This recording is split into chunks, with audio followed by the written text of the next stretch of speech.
desa yang ditunjuk untuk menjadi desa apa ibu-ibu semuanya? Iya, desa anti korupsi. Bagaimana caranya? Bagaimana caranya ibu-ibu semuanya di sini? Ah, Mbak, malah dikasih pertanyaan yang berat Mbak Dian ini, Bu Dian ini.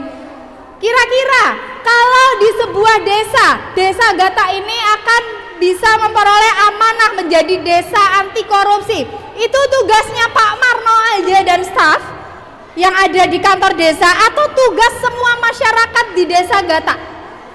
Semua. Bagaimana kira-kira caranya? Nah, mari kita upayakan gitu ya untuk mewujudkan tadi amanah desa Gata menjadi desa anti korupsi dengan 3 hal yang ada di slide. Yang pertama adalah mulai melakukan perubahan kecil yang bisa kita lakukan. Jadi membuat satu perubahan itu tidak perlu mengharapkan perubahan besar dilakukan oleh orang lain. Alah, wong Pak Lurah we orang ngopo-ngopo, mosok awake dhewe arep ngopo-ngopo ya Bu ya. Misalnya gitu. Jangan punya pola pikir yang seperti itu. Jadi buatlah perubahan kecil, dimulai dari diri sendiri, dimulai dari lingkup keluarga yang bisa arahnya untuk bisa mencapai tadi desa anti korupsi ya. Setelah itu kita mulai dikerjakan dari sekarang. Jadi membuat satu perubahan, pengen berubah menjadi lebih baik, tadi selain dimulai dari hal yang paling kecil, dimulai dari saat ini juga.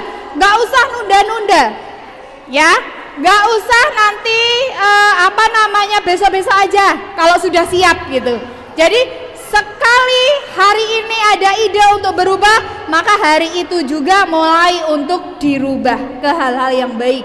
Mulai dari diri sendiri menjadi contoh yang baik ya. Jadi untuk bisa melakukan perubahan yang besar, maka kuncinya ada di pribadi masing-masing. Karena ini orientasinya adalah kegiatan parenting. Parenting itu kan sasarannya untuk orang tua, dan orang tua tadi perannya sangat aktif sebagai kendali gitu ya. Maka di sini perlu saya sampaikan dengan tegas, orang tua di lingkup keluarga itu akan menjadi penentu ya. Karena apa? Orang tua ini mendidik generasi-generasi emas, generasi-generasi masa depan.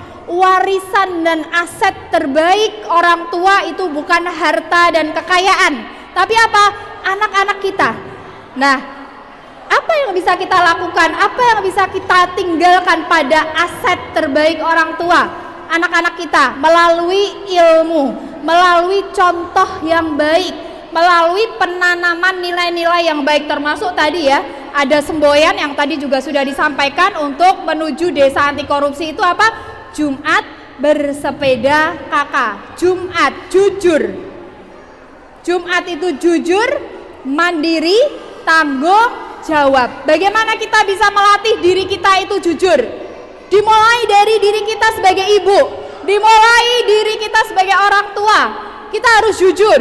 Kalau kita mengharapkan segala sesuatu itu ada pada diri anak, maka harus dimulai itu ada dulu pada diri kita sebagai orang tua.